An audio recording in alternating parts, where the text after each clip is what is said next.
you both to tell us a little bit about who you are, and for many people maybe in person and out on the internet, they're now hearing about this transformative paper. What was it saying? Well, first, something I never do, I want to start by thanking Jonathan and the people who pulled this together. I'm really grateful to mark this paper, because in a certain sense, it feels like the issues that this paper was struggling with have just come back to life. And so it's really interesting to see Primavera here, who's just written an extraordinary book about the law and blockchain. And it feels like this struggle all over again. And so I'm happy to have this moment to reflect on it and see what we've learned and maybe what we've not learned. So the basic impetus for the paper was frustration with Frank Easterbrook. You mean the esteemed judge on the Seventh Circuit? Yeah, who evokes frustration in most people who encounter him, because he's a very strong-willed, very brilliant judge, and he gave a presentation at a conference we had organized at Chicago, where I was before I came here, where he basically said there is no law to cyberspace. There's nothing interesting about this. It's like the law of the horse. There's like contracts in cyberspace and torts in cyberspace and pornography in cyber. You know, there's all these things to regulate, but there's no thing that holds it together. And it seemed to me he was missing something pretty important. And what he was missing was actually a way of seeing what the objective of legal regulation in general was, or what the problem of legal regulation in general was. And that was to regulate the way, to recognize that regulation is always about a choice among different modalities of regulation. So we have, in a well-developed society, different ways of trying to bring about what we're trying to bring about. So we could use the very crude form of just regulating through law. The law tells you what you have to do. Or you could regulate by trying to use norms, social norms, to bring about what you're trying to do. Or you and could is you the government, or you could be anybody? You could be anybody, but let's start with the government. Okay. Or you can use the market. You can tax or subsidize to create the behaviors you're trying to create. But what the internet brought out was the way in which you could use the very found physical environment, which of course in cyberspace is just the technology, the code of cyberspace, but in real space, it's the just the architecture of the space. And depending on the choices you make in all four of those modalities, you bring about behavior differently, or you enable different kinds of behavior, or you disable certain kinds of behavior. So in this room right here, the architecture of this room, had they chosen to make the windows reach all the way down to the ground, that would have encouraged or enabled people to stare outside of the window rather than focusing on what was going on in the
or disable the capacity to regulate. So way back in the day, 1998 was the time when we were still engaging with the brilliant John Perry Barlow, who 2 years before had made his declaration of independence of cyberspace, and had made it sound like cyberspace in its nature was a place that could never be regulated, and that in some sense life was going to move into cyberspace and be free of the government. And part of the motivation of responding to Barlow and in this way in code was to suggest, well, the regulability of that place is a function of the architecture of that place. So yeah, the architecture of the internet as it originally was made it really hard to regulate, but you might imagine the technology evolving to persistently watch everything you're doing and enable simple traceability back to the identity of the person who's actually doing it. And all of these evolutions in the architecture would increase the regulability of the space. And so then we need to decide, do we like that? Do we want that? And of course, the fear that I described in code more extensively than this paper was that there seemed to be an interest of both government and private markets to increase the regulability of the space, the ability to track and to trace what people were doing. Markets, commerce for the purpose of selling things, governments for the purpose of controlling people, and that if that's what we wanted, great, we were going to get it, but if it's not what we wanted, then we should think about what interventions might slow that down. As you put it, the kinds of things a commercial search engine or other enterprise might do to figure out where you are so they can ship you a pizza instantly without you having to say, are the kinds of things that then could be adoptable by government. Laura, maybe I can ask you, as you were thinking about the pipes that the internet comprises metaphorically, singing of Ted Stevens, the metaphorical pipes, to what extent is a framework like the one Larry was talking about informing that?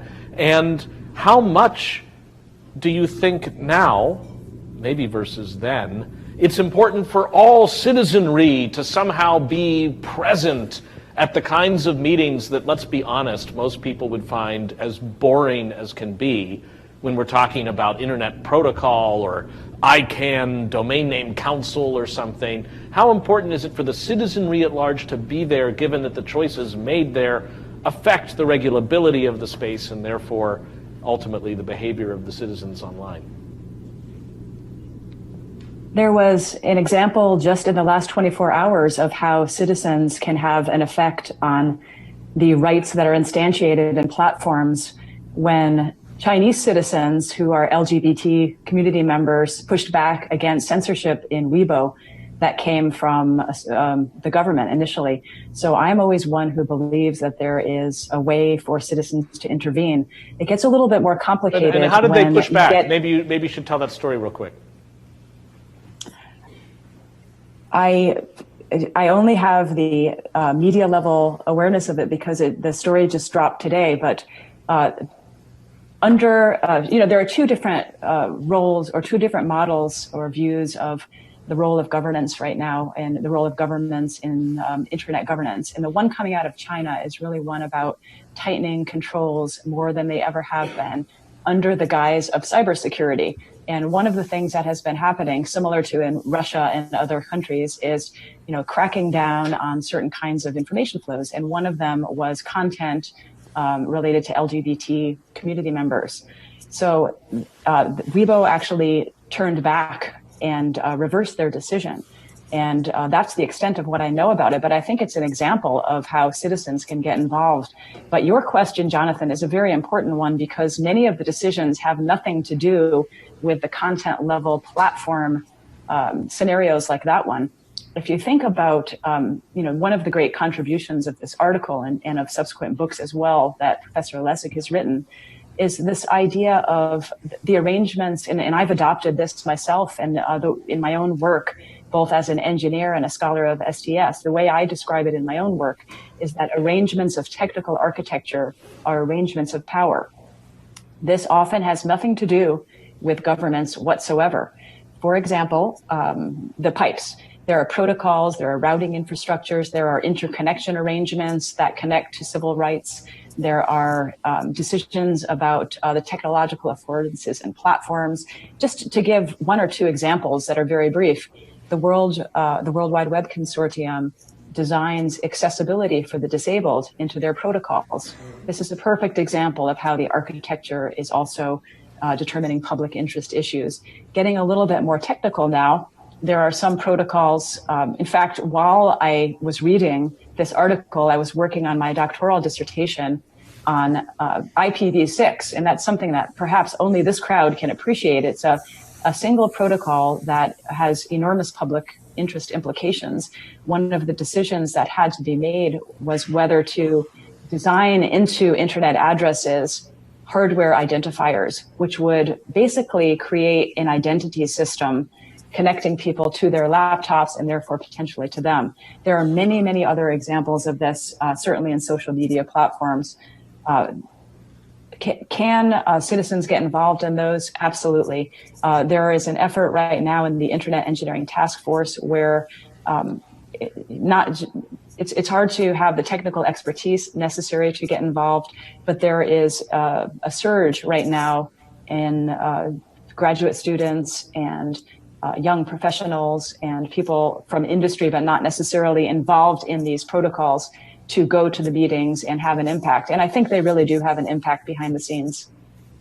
So you would advocate maybe for citizens to somehow have everything you need to know about a technical organization like W3C or IETF, but did not even know how to ask, to get up to speed and then to turn up at the meeting and express a view? Would that, I mean, that's kind of like the town hall equivalent for governance of code? That is the town hall equivalent, but there is a major caveat that I'd like to suggest, and that's that some of the newer areas of cyberspace are embracing proprietary standards that come out of closed organizations. There really is a resurgence of proprietary protocol. This is certainly the case with the Internet of Things, where we have proprietary enclosure in a way that we never really had before.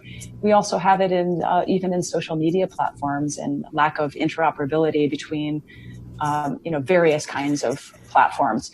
In some of the standards organizations behind that, or even if it's not completely proprietary, there are organizations that don't let people in the room or that don't publish their standards for people to inspect them, which is a very important part of accountability.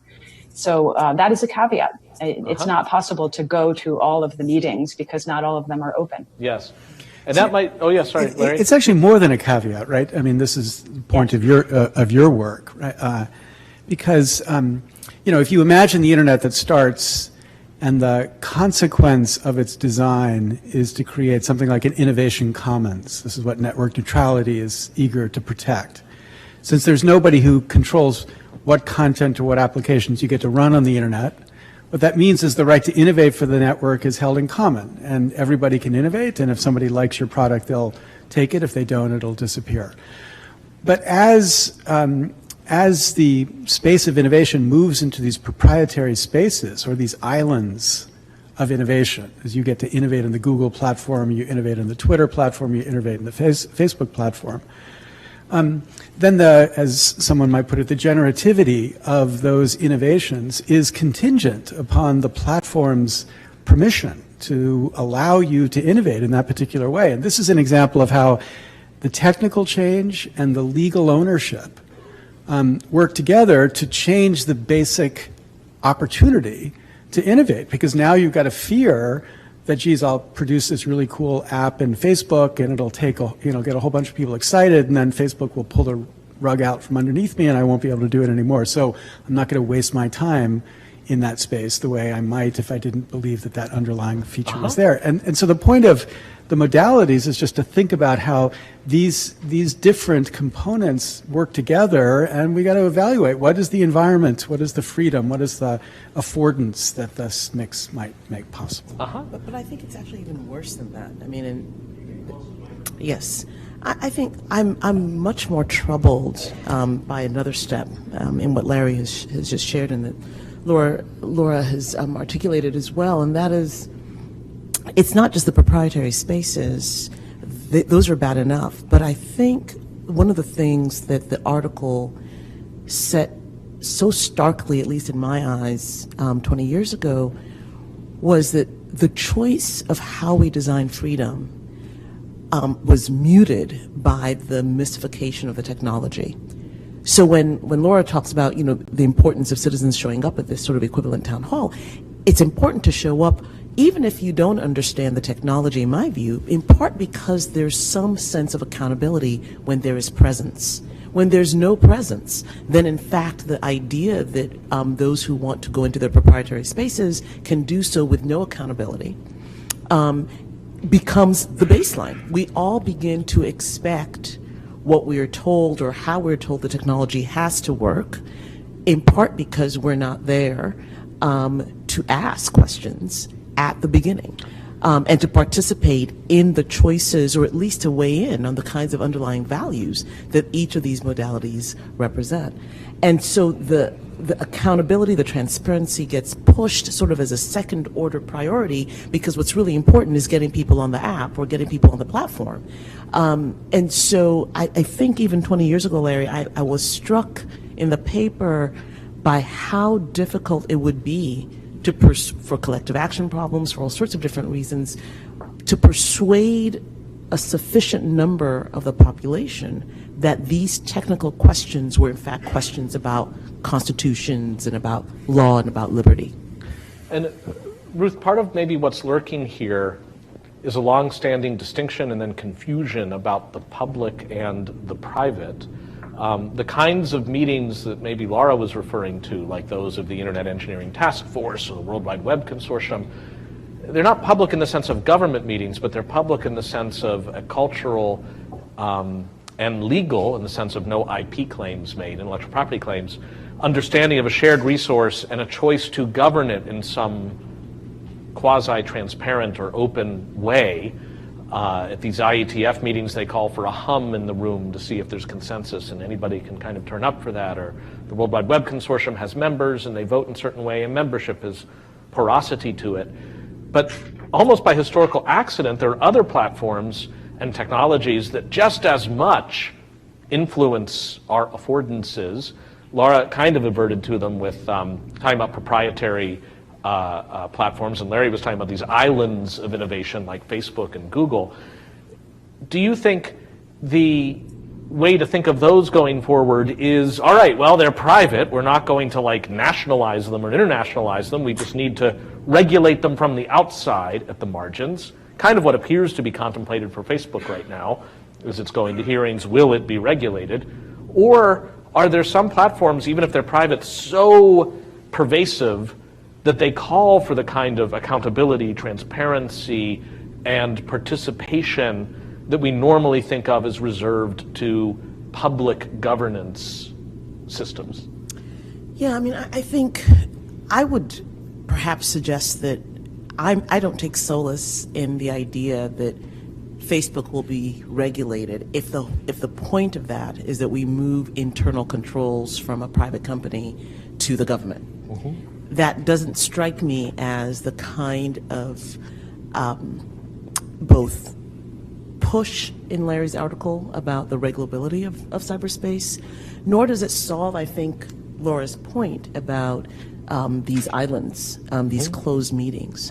What I would expect is a regime sort of, maybe call it consumer protection, call it, public policy, call it the health code, that there are these islands that eventually become significant enough that notions of public welfare, notions of how norms are even set, are so vital that it's important for the regulation to be both internal and external. In other words, we have consumer protection laws that the government can enforce and the private citizens can enforce. I don't see why we have to have a binary between either the private or the public.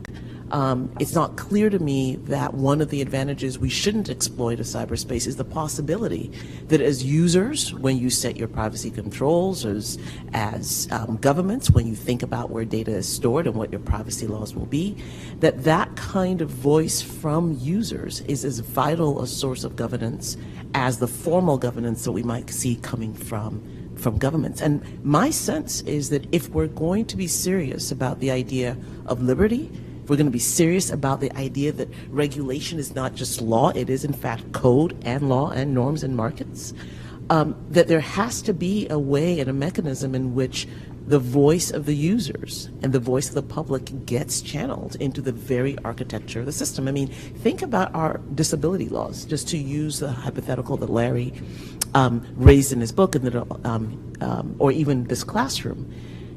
Years and years ago, it was all right not to have access or accessibility built into the engineer's design of the building. The idea that people with disabilities, physical disabilities, should have equal access to a physical space is an idea that began to grow as people began to demand it and people began to recognize the legitimacy of that and the necessity of it.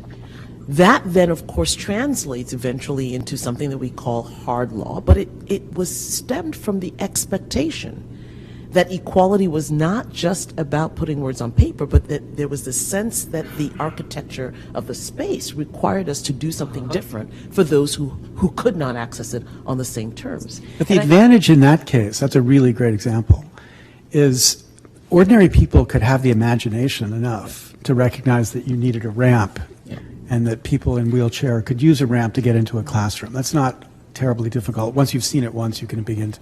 And so the capacity to think critically about how we build and what we require is common, like we all can do it. But in the context of cyberspace, I think one of the things that continues to frustrate me about this domain is that we don't yet demand of our regulators, like for example our law students, that they have enough understanding of the potential of this space to actually critically evaluate the various trade-offs that are possible. So for example, think about the privacy versus security debate. You know, the standard political way, you know, after 9/11, the standard way to present this was as a trade-off. We either have privacy or we have security. As if, you know, okay, given we've got terrorists, we're just going to have to give up privacy because we need security. And of course, anybody who knows anything about the technical infrastructure knows that's an incredibly crude framing of a much more subtle set of choices that could be made. There are ways to architect the identity layer. There are ways to build so that you could preserve traceability and still privacy, or at least pseudonymous privacy, and that the regulator needs to be able to imagine these alternatives when deciding which to demand. And that requires the understanding of these alternatives, which in some sense, you know, doesn't require necessarily you know how to code, but at least you know enough to see the options so that you could have the imagination, the equivalent of saying, let's build a ramp into the classroom, the imagination, the equivalent of saying, let's require that the technology enable this type of capacity so that we could do this and not that. But just one point, I think, Larry, that maybe it's ignorance, but the incapacity of the regulator to imagine those options is either, if you were thinking more nicely about the regulators, that they are themselves awestruck by the technology such that they don't think that they can access it sufficiently to imagine what the alternatives are, or it could be a deeper problem where these private islands are sufficiently powerful enough, wield enough influence over the regulator that they're saying, we're the experts, we're the technocrats, we know what is best for everyone. And what is happening, and I think you hinted this certainly in the laws of cyberspace, we see it more in your later work, where we're seeing this shift from citizens exercising liberty choices to experts who are, in essence, saying to elected officials, well, we know what's best and you have to trust us.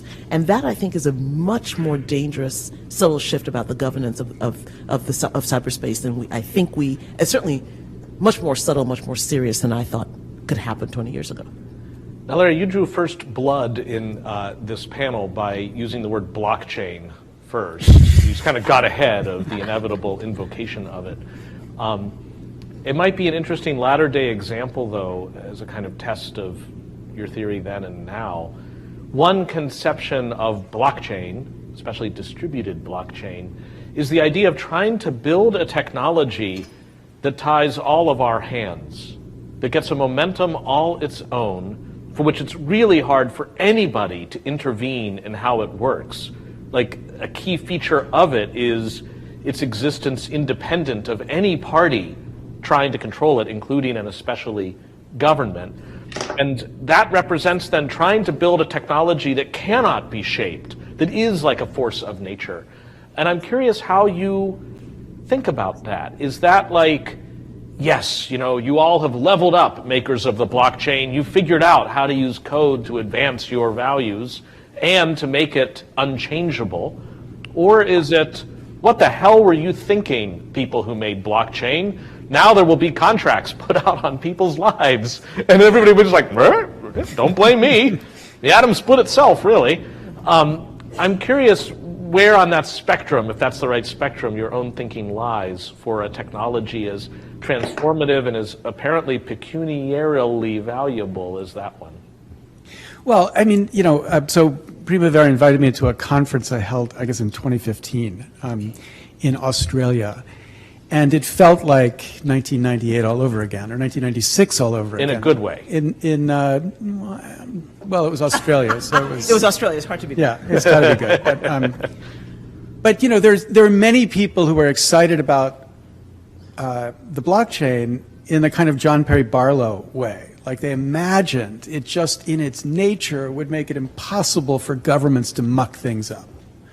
It'd be like this it was like libertarian brilliance. And a lot of people seem to be attracted to it as if there was no bad to that, and like this is unavoidable, like this is what, and of course it raises all the questions, which again, as I read this paper, I'm kind of scared to read this paper, but I reread this paper for this panel, were all the questions right in the middle of that paper, right? So when you think about copyright law, and you imagine copyright law being enforced through technology, and we recognize copyright law has certain limits built into it, like fair use or limited terms. And you ask the question, well, will the coders build fair use, or will they build limited terms? And the answer is, why would they? And if they don't, if they have no reason to do it naturally, and you have a public policy that says we ought to be doing it, then that's a reason to be intervening to assure that these values are preserved. But in the context of the blockchain, that's a really hard choice. Now, you know, I do really genuinely recommend Primavera's book because it is a really subtle, sophisticated effort to do this law technology analysis on the blockchain to sort of raise these questions in exactly that context. But it seems infinitely more difficult, given the power of this machine, that machine, than it was in the context of the internet, because the internet was pretty fragile and malleable in a way that Now, you just used copyright, consumer-facing copyright, as an example of the code able to go far beyond the parameters that the law might choose to protect that which a creator has made. It'd be great, and this is really for any and all of the three of you. I'm curious, your reflection with 20 years behind us now, if I'm right as an approximation that what many of us who read your paper and were moved by it were thinking about copyright was big blinking red light. There's all these new technologies that we think can let us share stuff really easily, but the same technologies of digital rights, or as Richard Stallman would say, restrictions management, will lock it up tighter than ever. Is it fair to say that in the intervening time, for a consumer, there is far more access to stuff than ever before, including access by which to critique, make derivative works, that while there's still some light DRM around the world, peeling off the plight of libraries trying to save stuff for humanity forever, that's a really bad situation. Put those aside, for a consumer in this room or watching online on YouTube and able to kind of enjoy this stuff, were our fears overblown, or was it like Y2K? Precisely because we were terrified and raised the alarm, we saved humanity. Well, why don't you start with that? I don't think we saved humanity. And in part, I think because, again, I don't know how many regulators Larry's actually tried to talk to. Not as many as you. There is this mystique, and I think one of the things that we often forget, particularly for those who are lawyers in the room or law students, is that law is itself a form of code and has its own mystique. And so when lawyers get up and make the arguments that the internet is the place where pirates thrive, that feeds very easily into it's the place where terrorists hide. I didn't mean for that to rhyme, but the point is it sells. And it sells easily, it's pithy. And once you add that to the power of the market, we have created franchises that have made this nation extremely wealthy in the context of global trade. The idea that that would be threatened by the internet, followed by the threats of terrorist attacks and the fear of someone having greater technological abilities that might match or counter what we do, Yes. it created an environment in which the government in many ways said we need stronger property. I see the rhetorical, and I mean genuine rhetorical linkage between a moral panic around copyright and a moral panic around, say, security and terrorism, and the way in which privacy may really be, I think if we were to poll the room, my guess is we'd find people at least as, if not more, nervous about privacy now as they were in 1998. But just on the IP front, do you think it's right that we're not in the copyright dystopia from the point of view of a consumer or a maker that we thought might come about? Yeah, you know, Jay-Z, I actually think that we're worse off than we think we are. I mean, the reality is that most of us in this room that are creating and sharing are creating and sharing in the shadows or in an environment in which nobody really cares about my article or Larry's or who's going to make the next, buck off of something that you've written, right? Most of us are sharing in what I call an innocuous space. There's no big market player per se that is interested in what you and I and most of the people in this room are doing. But if you were to touch one of these islands, the purveyors of these islands of creativity, the story would change very drastically. And I think that's the binary that concerns me, that we are seeing what those of us who are in the IP space have always known, is that there are these elite sort of bastions of creativity where if you were to touch a Disney or touch a McDonald's, if this was a trademark, the response that you get and the kind of reaction about what you can and cannot do is far different than if somebody circulated Larry's article 50 million times around the world. For which the real third rail is the Olympics. Well, there you go. Yeah, so, dare to mention the Olympics, but here's a great example of this. So at the very beginning of 2000, I guess, I was friends with Sean Parker, who, at that time had helped start Napster. He would go on to Facebook and become, quite incredibly successful, but he also went on to Spotify. Okay, so when Sean Parker was in the early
around business models, I do think that it's worse than it seems to us because, from the standpoint of the people who care for innovation and the opportunity for this kind of creativity, it's not a great place, even if for the consumer, there's lots of things we can do without fearing. Got it. We're already 40 minutes in. We have 20 minutes left. I'm eager to get comment from folks in the room. Yes, sir, feel free to use the button in front of you with a UN-style microphone into which you can then speak, and feel free to tell us. I'm not doing everybody gets a shot at everything. So let's go to that question, and Laura will no doubt be able to work in her point. Yes. Sir. Yes. That's okay. Hi, I'm Zach, and thank you for this wonderful talk. I'm just wondering, my question is more about the price mechanism in the framework. So we mainly discuss about architecture and law and norms. For example, when Dr. DeNardis, you mentioned about the LGBTQ incident recently on Weibo. From my perspective, actually, I think it's more related to the regulatory arbitrage between different platforms. For example, China has the largest online LGBTQ dating app that has a very strict regulation on all kinds of content, like obscene violence content and live streamers. But on Weibo, there are still a lot of like obscene and those content. So this time their major target is about this kind of content to reduce this arbitrage. And actually today they gave like a response saying that we no longer target LGBTQ, we only target the obscene. It's actually, they're very stupid by putting them together. And so the LGBTQ community was super angry at them, and they posted like 200 million posts under the same hashtag, like, we are homosexuals, what are you going to do with us? And then I think— Which is the sort of revolution Laura was talking about. Yes, that's the revolution just happened this week. And today Weibo said, we're no longer cleaning these contents, we're only cleaning obscene and violent content. So from my perspective, it's because of the arbitrage between these profits from different platforms that generated certain blocks. And what the Chinese government and certain platforms are trying to do is they're cleaning the arbitrage to level it. This is what I'm doing with Professor Tushnet. We're trying to analyze how the advertising ecosystems on different platforms from the market perspective to influence this whole from your framework perspective. So I would love to know how can we put more emphasis and discussion about the market part in this framework. Well, I do think that the market part becomes a central organizing regulator. So again, the Spotify example is that, to the extent the price of Spotify is really cheap, so it's easy to opt into full compliance for most people. And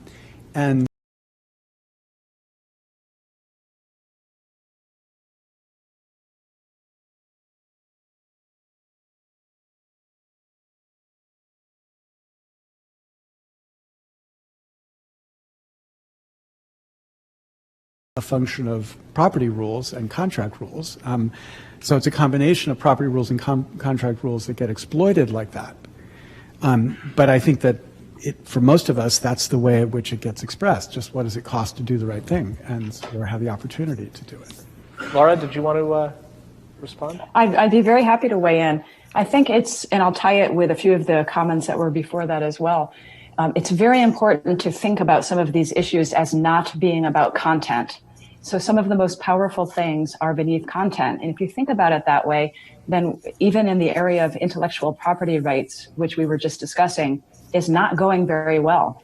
It's true that we could exchange a lot of information, but if you go just underneath that layer of content, we have more technical architecture embedded intellectual property rights than we have since the proprietary online systems of the 1990s. So it's embedded with trade secrecy around algorithms, very difficult there. There are standards embedded patents in a way that never existed in the early days of the internet.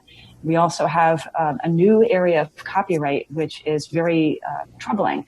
And that's where, just to give an example, if someone is like a Wyoming farmer who has a John Deere tractor, he can be violating copyright potentially if he does something to repair his own tractor. Now that also ties together to this idea of we can't think about this as just islands anymore because everything is tied together in the back end.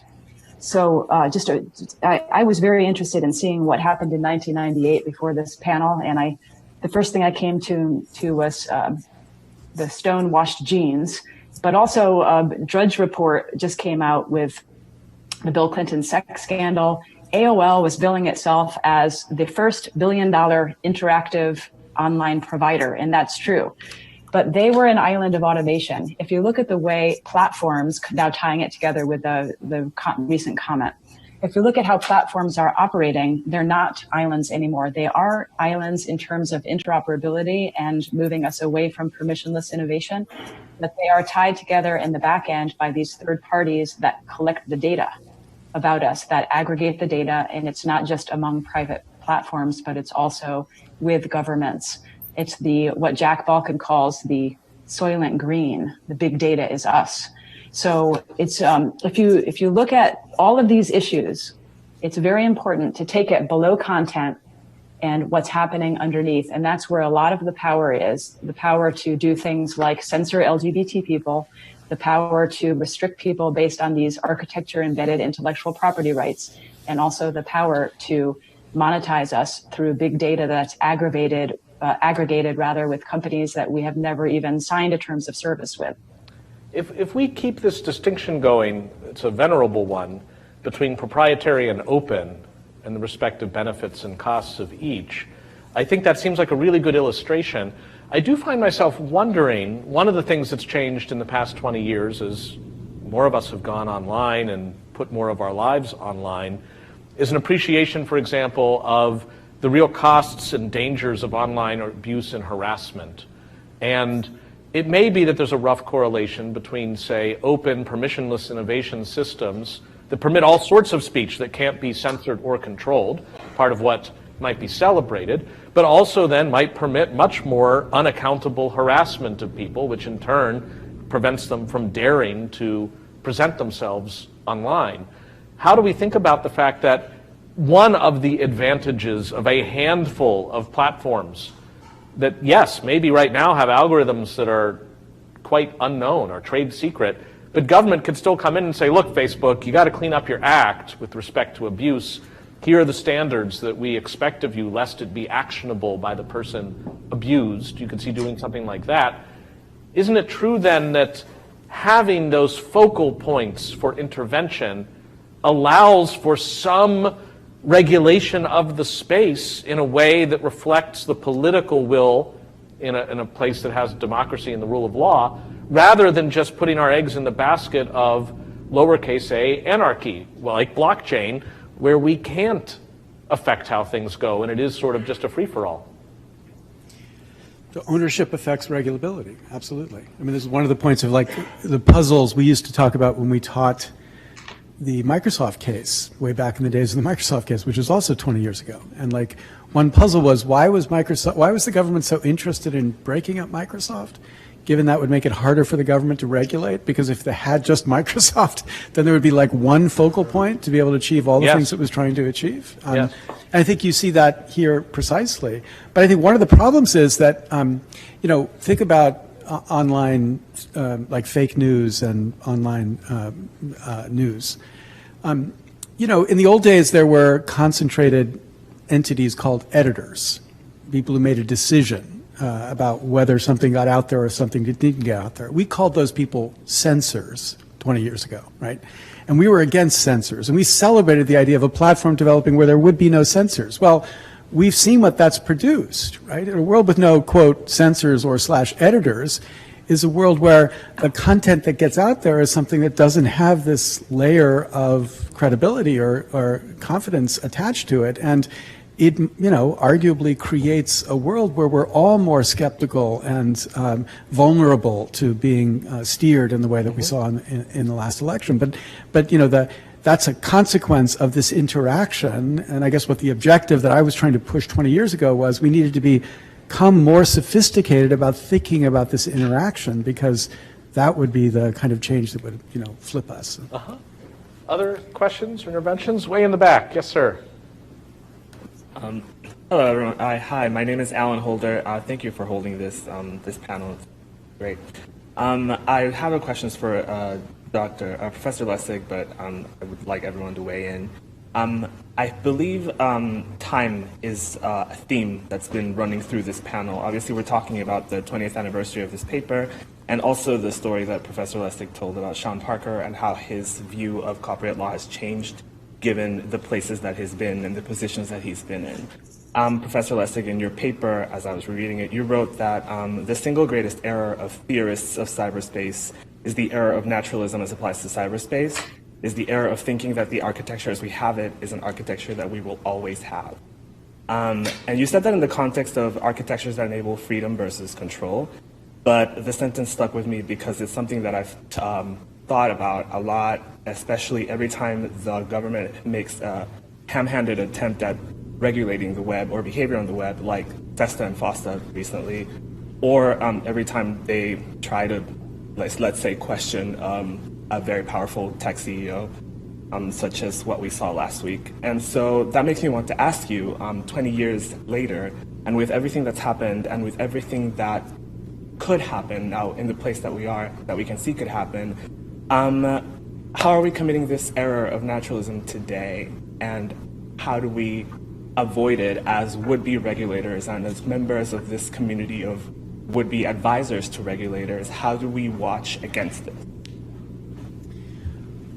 Well, I think that one of the things we take for granted now, I think Ruth was adverting to this, is the utter incapacity of government to make any sensible judgment about policy in this space. Not just in this Unlike other space. spaces. No, not just in this space, but Yeah, in yeah. this space. And that's a function of, like, when Ruth talks about, the fear of the government stepping in and trying to do something, it's really just doing what the corporate will want it to do. And maybe the corporate's right, maybe the corporate's wrong, but the point is the capacity to have an independent critical judgment on what should be happening here is emaciated. We don't have such a capacity, right? So I think we just take this for granted, and it leads us to solutions which are always suboptimal, or always worse than what they would be if we had that capacity. So in the context of privacy, even the Europeans are basically pushing an infrastructure that, in the end, is just empowering individual choice.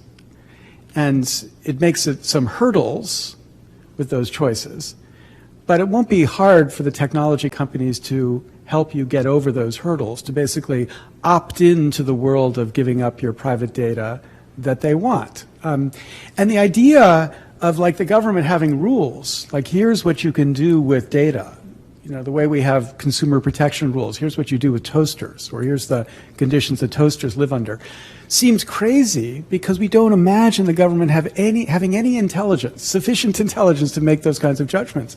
So we will be left, because we have that kind of naturalism about the incapacity of our collective governance right now. We will be left with essentially what we are right now after going through this big hurdle of getting people to say, yes, I do want this world where I'm giving up all of my data, rather than, like, getting to a place where we're actually deciding what kinds of data we should be enabling people to give up and what kinds of data should we be blocking.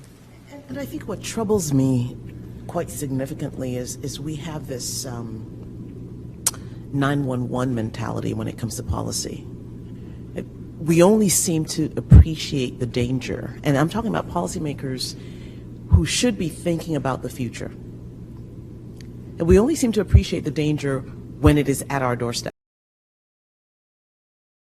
It's already happened, and then there's this reaction to, well, let's fix this problem now, rather than identifying that there's a systemic problem, that there's a design problem, and that avoiding something in the future requires us to be thinking about it today, not tomorrow when the problem occurs. So that 911 mentality, I think, is something that we need to begin to ask ourselves: how do we create a culture in which the debate and the questions about options and modalities are questions that we can make dispassionately with the sorts of experts that weigh in, but ultimately we make a decision. And it might be the wrong decision at the moment, but at least we've started somewhere and we can build upon it. And we don't have that space when all of a sudden there's a crisis and we're trying to respond to that crisis. So I think that's really important. There's a verse that I love that says,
Okay.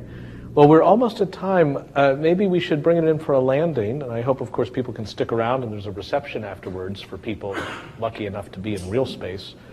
But Larry, let me ask you, what would you tell 20 years ago, Larry, non-goatee Larry, which means good Larry, you're evil Larry. What would you tell good Larry that with the benefit of hindsight that he's missing? Or is this article quite possibly prescient enough and hedging enough in its claims that it reads just as well now as it did then?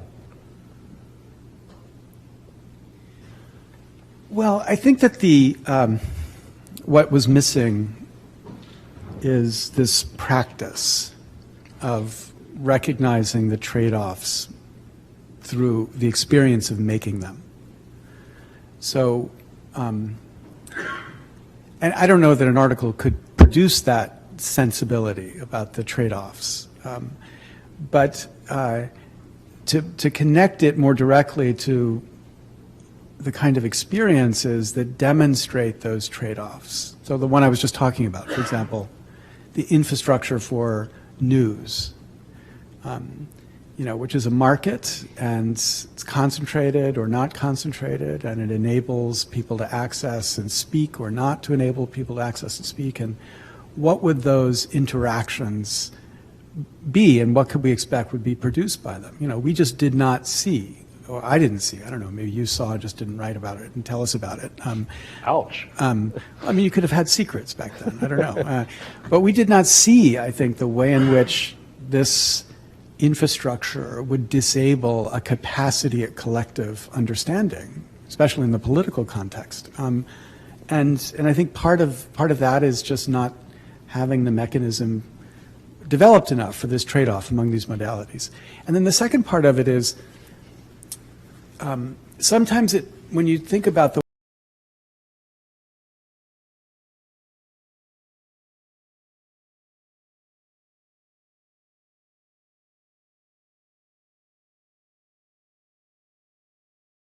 way code regulates, you think the only solution is to fix the code. So I see this a lot in the network neutrality debates. So you see people are convinced network neutrality is an important thing, we have to preserve network neutrality, and so they go to the FCC and they basically say, we want you to be regulating code in the following ways to make sure that there's network neutrality. But it might be that code is just exactly too complicated a thing to regulate to preserve network neutrality. Instead, you ought to be regulating contracts. You ought to be saying to network providers, you're not allowed to have a contract with Disney that says you will provide Disney contact on your, so that it's at that simple place that we're affecting the regulation rather than the complex space of trying to ask, is this quality of service regime really just a way to allow you to discriminate?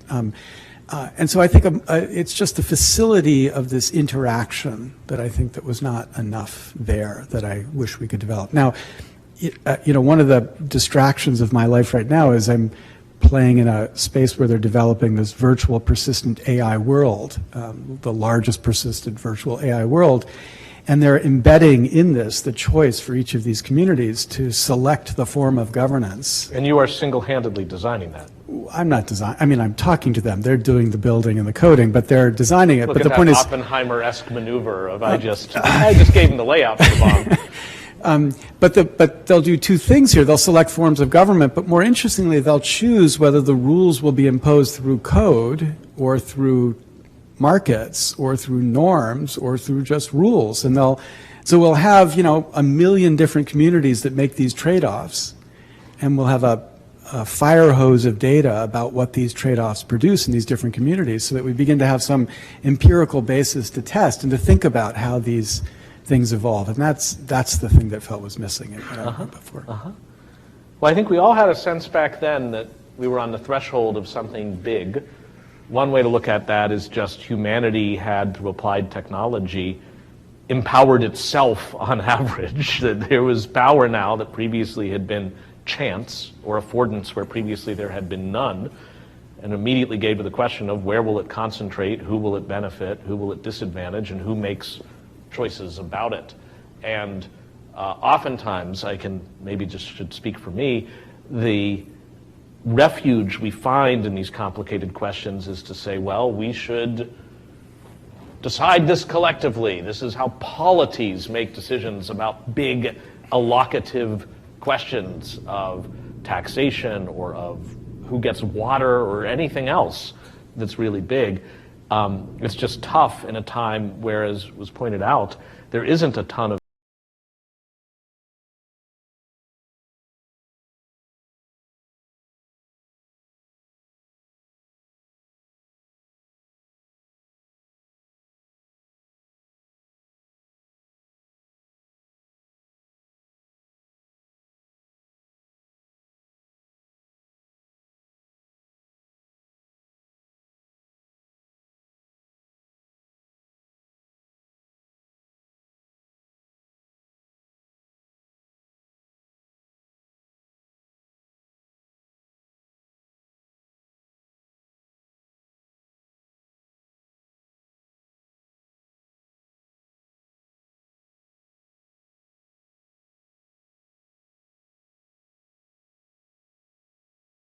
talk about a market failure. So, Larry, you know where I think you really should actually give, I think you should give this talk again.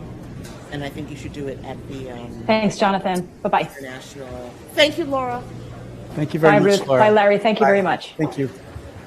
I really think you should give this talk at the ITU in Geneva. That would be fun. Because, thank you. Thanks, Jay-Z, as always, that was amazing.